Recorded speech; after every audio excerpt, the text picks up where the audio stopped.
नमस्कार दोस्तों, आप सभी का स्वागत है मेरे YouTube चैनल पे। और आज की वीडियो में हम शुरू करने वाले हैं पॉलिटिकल साइंस का क्लास 12 का चैप्टर नंबर 1 जो कि कोल्ड वॉर है। और इसका मैं पार्ट 2 लेकर हाजिर हूँ।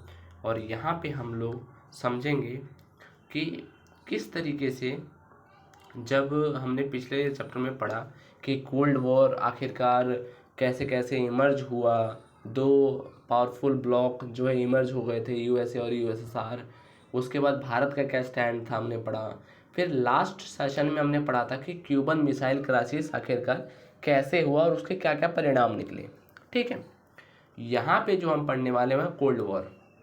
ठीक है, यहाँ समझते हैं और शुरुआत करते हैं। पहली लाइन क्या है? The end of the second world war is landmark in the contemporary world politics. देखो, वर्ल्ड पॉलिटिक्स के अंदर, कंटेम्प्रेरी वर्ल्ड पॉलिटिक्स के अंदर आपका जो सेकेंड वर्ल्ड वॉर है वो एक लैंडमार्क था। क्यों था वो भी आप समझ जाओगे, क्योंकि जब सेकेंड वर्ल्ड वॉर का ख़त्म हुआ तब कोल्ड वॉर शुरू हो जाता है। ठीक है, जब सेकेंड वर्ल्ड वॉर ख़त्म हुआ 1945 में, तो आपका कोल्ड वॉर शुरू हो जाता है, एरा ऑफ कोल्ड वॉर।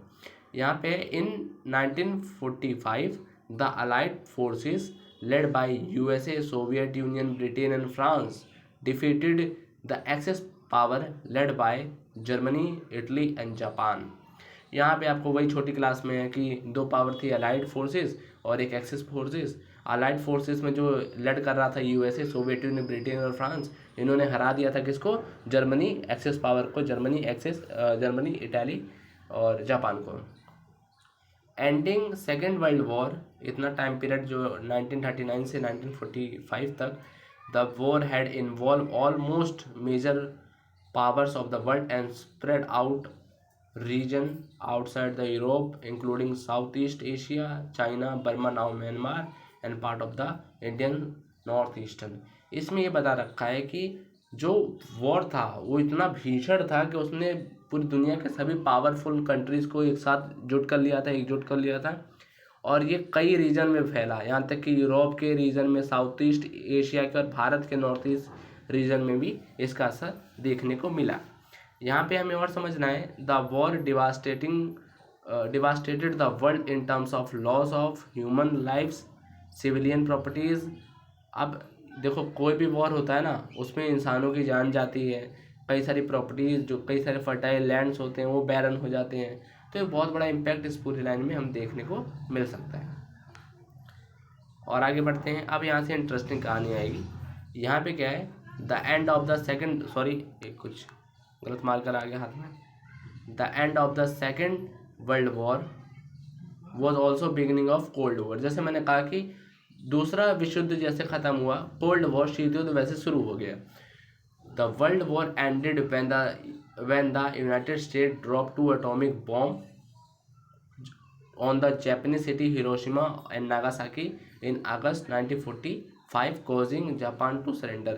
अब अमेरिका ने क्या किया? वर्ल्ड वॉर इसलिए ऐसे ख़त्म हुआ कि अमेरिका ने दो सिटी थी जापान की, हिरोशिमा और नागासाकी, उन पर बम गिरा दिया अगस्त 1945 में, ताकि जापान जो है सरेंडर कर दें। अब इसके दो मतभेद आते हैं। ठीक है, मतभेद क्या है देखो और समझो इसे ज़रा। मतभेद ये है, क्रिटिक्स ऑफ यूएसए डिसीजन।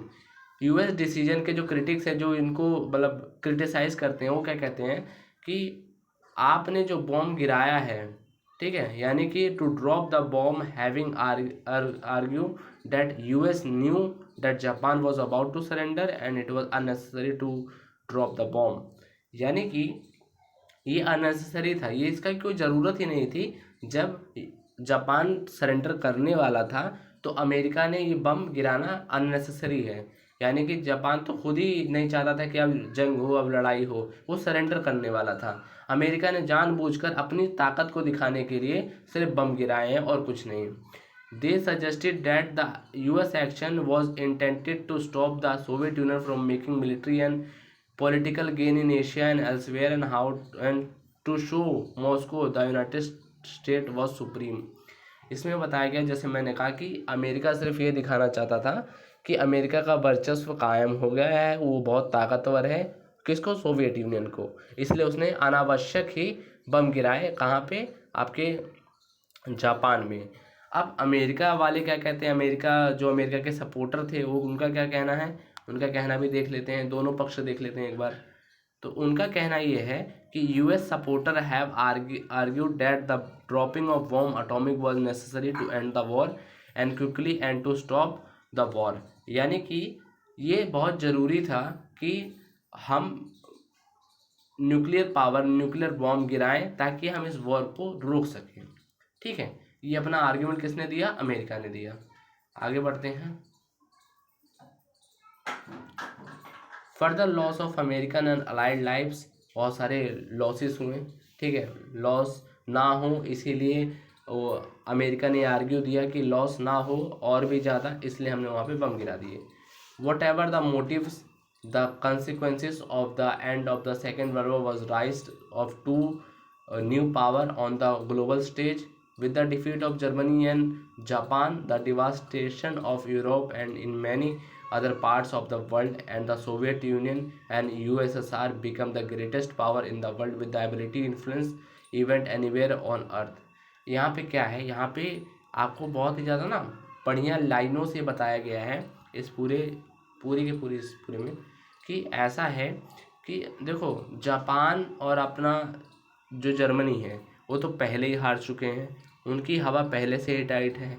अब यहाँ पे ट्विस्ट ये आ जाता है कि यूरोप में भी जो भीषण युद्ध हुआ था ना, विध्वंस हुआ था सॉरी, तो यूरोप में जो डिवास्टेशन हुआ उसके कारण ना तो अब यूरोप के पास इतनी क्षमता है कि वो अमेरिका या फिर इन सबको टक्कर दे सकें, ना तो जापान जर्मनी के पास कोई इतने रिसोर्सेस हो गए हैं, क्योंकि ये तीनों के तीनों ही बहुत ही ज़्यादा वर्ल्ड वॉर में ग्रसित थे। और साउथ अफ्रीका और भारत तो नए नए कंट्रीज़ हैं, अभी तो गुलाम ही हैं। तो अब सिर्फ दो ही लोग बचे। कौन कौन से दो लोग, यहाँ समझो ज़रा। दो लोग बचे एरिना में, कौन, यूएसए और सोवियत यूनियन। इन्हीं दोनों का वर्चस्व पूरी दुनिया में रहने वाला है 1945 तक, और अभी भी रहेगा आगे तक 1990 के दशक तक। अब यहाँ पे आपको यहाँ तक समझ आ गई होगी सारी चीज़ें। ठीक है, आगे बढ़ते हैं। While the cold war was an outcome of the emergence of US and USSR to super power rival to each other, जैसे मैंने बताया अभी कोल्ड वॉर के जरिए क्या हुआ कि दो महाशक्तियों का उदय हुआ, यूएसए का और यूएसएसआर का। It was rooted under the understanding that destruction cause by use of atom bomb is closely costly to any country to bear. यानी कि इन्होंने ये देख लिया, इन सभी देशों ने ये देख लिया कि न्यूक्लियर पावर कितनी ज़्यादा पावरफुल शक्ति है, जिसके कारण एक कंट्री कितने विध्वंसक रूप में जा सकती है। ठीक है, तो यहाँ पे ये चीज़ें बताई गई हैं। आगे बढ़ते हैं हम यहाँ पे। अब देखो यहाँ पे कंटेंट इतना था, अब यहाँ पे सारे वो चीज़ें बताई गई हैं, जैसे कि weapon capability of inflicting death and destruction unacceptable to each other and full fledge war is unlikely. यहाँ पर तो ये एक चीज़ समझ गए थे कि भाई साहब अब दोबारा ऐसी वॉर नहीं करनी है, क्योंकि अगर ऐसी वॉर हुई तो अमेरिका के पास भी न्यूक्लियर पावर है, आपके यूएसएसआर के पास भी न्यूक्लियर पावर है। अब दोनों अगर एक दूसरे के ऊपर न्यूक्लियर पावर छेड़ेंगे तो यहाँ पे एक बहुत ही ज़्यादा विध्वंसक वॉर हो जाएगी। तो यहाँ पे इन लोगों ने क्या सोचा कि full fledge war is unlikely, ये तो होना ही नहीं है, अब ऐसा करना ही नहीं है। In spite of provocation neither side would want to risk war since no political gain would justify the destruction of their society. यानी कि कोई भी अब पॉलिटिकल गेन की कोई बात नहीं होगी, कोई डिस्ट्रक्शन का ऐसा कोई आप वॉर नहीं करोगे। ठीक है, in the event of a nuclear war both side will be so badly harmed that it will be possible to declare one side we or another as a winner। यानी कि न्यूक्लियर जो war हुई थी, ठीक है, nuclear war के चलते दोनों ही पक्ष बहुत ही बुरी तरीके से ध्वस्त हो जाएंगे अगर ऐसा होता है। यानी प्रिडिक्शन हो रही है कि अगर यूएसए और यूएसएसआर आपस में युद्ध करते हैं, न्यूक्लियर वॉर करते हैं, तो दोनों ही इतनी बुरी दयनीय स्थिति में आ जाएंगे कि ये निश्चित करना ही ठीक नहीं होगा कि कौन जीता कौन नहीं जीता। ठीक है, इसलिए यहाँ पे बात हो रही है कि आपका जो भी यहाँ पे फुल फ्लेज वॉर करने की बात हो रही है उसको ये नकारा जा रहा है कि ऐसा नहीं होगा। इसमें एक इम्पॉर्टेंट टर्म और भी आ जाती है, देखते हैं ज़रा उसे। यहाँ पे important, even if one of them try to attack and disable the nuclear weapon of its rival, the other would still left with the enough nuclear weapon to inflict unacceptable destruction. This is called the logic of deterrence. मैंने पिछली video में भी आपको बताया था कि deterrence क्या होता है। मतलब यहाँ पे वही बताया गया कि अगर एक अटैक करता भी है तो दूसरे के पास भी न्यूक्लियर पावर है, वो भी अटैक करता है। इन दोनों की स्थिति में दोनों ही सोचेंगे कि अगर उसने अटैक कर दिया तो हमें बहुत बड़ी कीमत चुकानी पड़ेगी, और ये जो डर है, इस डर के कारण दोनों ही हथियार नहीं चलाएंगे, दोनों ही न्यूक्लियर वेपन नहीं चलाएंगे। तो इसी डर को लॉजिक ऑफ डेटरेंस कहा गया है। ठीक है, ये जो भय की स्थिति है कि अगर हमने न्यूक्लियर वेपन छेड़ दिया तो बहुत भारी नुकसान हमें चुकाना पड़ सकता है, इसी को लॉजिक ऑफ डेटरेंस कहा गया है। ठीक है, so both side have to capacity to retaliate against an attack and to cause so much destruction that neither can be afford to initial war। यानी कि दोनों ही पक्ष ने ये मान लिया कि वॉर जो है, ठीक है, वो बहुत ही ज़्यादा डिस्ट्रक्शन कर सकती है अगर हम न्यूक्लियर की वॉर की बात करें खासकर। इसीलिए उन्होंने सिर्फ और सिर्फ यहाँ पे देखो रिमेन अ कोल्ड वॉर, सिर्फ कोल्ड वॉर रहने दिया, नॉट हॉट वॉर। ठीक है, या फिर शूटिंग वॉर, मतलब कोल्ड वॉर, शीत युद्ध का मतलब है आप विचारधाराओं से टकराव करोगे, आपकी विचारधारा टकराएंगी, ना कि आपके हथियार टकराएंगे। ठीक है, this is the crux here we are studying about this topic. यहाँ पे जितने भी सारे मैंने मेन टॉपिक्स थे जो जो आपके एग्जाम पॉइंट ऑफ व्यू से इंपॉर्टेंट है वो मैंने करवा दिए हैं। ठीक है, अब यहाँ पे समझना होगा हमें the emergence of two bloc या फिर टू पावर ब्लॉक, इस टॉपिक को समझते हैं। ठीक है, यहाँ पे नक्शा दिया गया है, इसके माध्यम से भी समझेंगे। तो यहाँ पे है the two super power were keen on expanding their sphere of influence in different part of the world. अब देखो, जब भी कोई महाशक्ति होती है ना, तो ये चाहती है कि मेरे पक्ष में ज़्यादा से ज़्यादा मेंबर आए। ठीक है, ज़्यादा से ज़्यादा मेंबर आए। तो ये अब ऐसा इनके साथ भी हुआ, दोनों ही सुपर पावर जो थी वो अपने अपने पक्ष को बढ़ाने में लगी हुई थी। ठीक है, in a world sharply divide between two alliance system, a state who suppose to remain tried to it protective superpower to limit the influence of the other superpower in it alliance. अब यहाँ पे क्या है कि अब जो दुनिया है ना, पूरी दुनिया, वो दो मतलब अलायंस में सिस्टम में बट गई, एक था ईस्टर्न और एक था वेस्टर्न। इसको समझेंगे, जो भी छोटे छोटे देश थे उन सबको मिला लिया गया आपस में। ठीक है, और एक अलायंस सिस्टम बना दिया गया। और इसमें आप कह सकते हो कि कहीं ना कहीं जो छोटे मोटे देश थे, ठीक है, उनकी भी एक तरीके से चांदी चांदी थी। क्यों, अभी समझते हैं। The smaller state in the alliance use the link to the super power for their own purpose. अब ये जो है ना, जो छोटे छोटे देश थे वो अलायंस सिस्टम को अपने लिए यूज़ करते थे। जैसे क्योंकि सुपर पावर के पास ये लोग लिंक हो जाएंगे। जब आप किसी ऐसे व्यक्ति के साथ जुड़ जाते हो जो बहुत ज़्यादा धनी है, तो उसमें तो आपका भी फ़ायदा है। तो वही चीज़ इन छोटे छोटे जो स्टेट थे उन्होंने भी सोचा। ठीक है, अब हम समझेंगे कि ऐसा क्यों ये सोच रहे थे, आखिर क्या कारण है। They got the promise of protection, weapons and economic aid against their local rivals. यानी कि इन्होंने क्या सोचा कि अगर हम सुपर पावर के साथ जुड़ जाएंगे तो वो हमें प्रोटेक्शन की पहली बात तो प्रॉमिस करेंगे, वेपन्स के लिए प्रॉमिस करेंगे, इकोनॉमिक एड देंगे। किसके विरुद्ध में, जो हमारे लोकल के राइवल हैं। जैसे पड़ोसी पड़ोसी में युद्ध होता है ना आपस में, तो इसके लिए एक बड़े जो वहाँ का हेड होता है, मेयर, अगर आप उससे लिंक बना देते हो तो इस पड़ोसी को आप हरा सकते हो। ये बात हो रही थी यहाँ पे। ठीक है, यहाँ पे हम और समझते हैं the alliance system lead by the two super power. अब यहाँ पे वही बताया गया है अलायंस सिस्टम के बारे में कि threaten the division of entire world into two camp. दो कैंप में पूरी की पूरी दुनिया जो है बट चुकी थी। ठीक है, अब दोनों कैंप के बारे में समझ लेते हैं। Mostly country of western Europe sided with the USA. Western जो भी यूरोप की कंट्रीज थी वो यूएसए के साइड चली गई, and those of the eastern Europe joint Soviet camp. और जो ईस्टर्न यूरोप थे वो किस में चले गए, सोवियत यूनियन के पास चले गए। That is why these were called western and eastern alliance. इसीलिए इसे वेस्टर्न और ईस्टर्न अलायंस के नाम से भी जाना जाता है। अब इसे नक्शे के माध्यम से देख लेते हैं थोड़ा सा, यहाँ थोड़ा सा छोटा कर देता हूँ, देखो समझना है इसे। ठीक है, थोड़ा सा और छोटा कर देता हूँ। देखो यहाँ पे जो आप देख रहे हो ना, ये पूरा यूरोप का पूरा मैप है, ठीक है। यहाँ पे यूरोप है। यहाँ पर जो ये वाला हिस्सा है जो कि येलो किया गया है, ठीक है, जितने भी येलो पार्ट हैं वो सब नाटो के मेंबर हैं। हमने पहले वाले सेशन में पढ़ चुके हैं कि नाटो किसका ऑर्गेनाइजेशन था। नाटो था आपका यूएसए का ऑर्गेनाइजेशन, ठीक है। नाटो और यूएसए का ऑर्गेनाइजेशन था। और ये जो आप देख रहे हो, जो कि यहाँ मैं थोड़ा चेंज कर लेता हूँ, ये जो आपका रेड पोर्शन है, ठीक है, रेड जो भी पोर्शन है वो वॉर्सो पैक्ट किसका है, यूएसएसआर का है, ठीक है।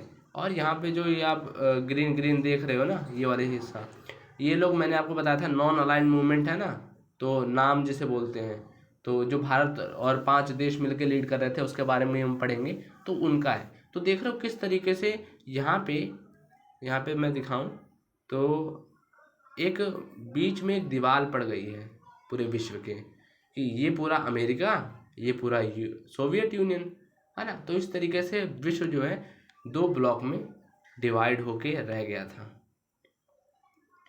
ठीक है। अब वहाँ ये इस बॉक्स में यही बताया गया है, ठीक है, कि जो आपका वेस्टर्न अलायंस है, ठीक है, वो जो वेस्टर्न अलायंस है आपका, ठीक है, western alliance was formalized into an organization, अब जो वेस्टर्न अलायंस था वो एक ऑर्गेनाइजेशन के रूप में सामने आया, जिसको हम नाटो भी कहा जाता है, नॉर्थ अटलांटिक ट्रीटी, ठीक है। कब आया था, अप्रैल 1949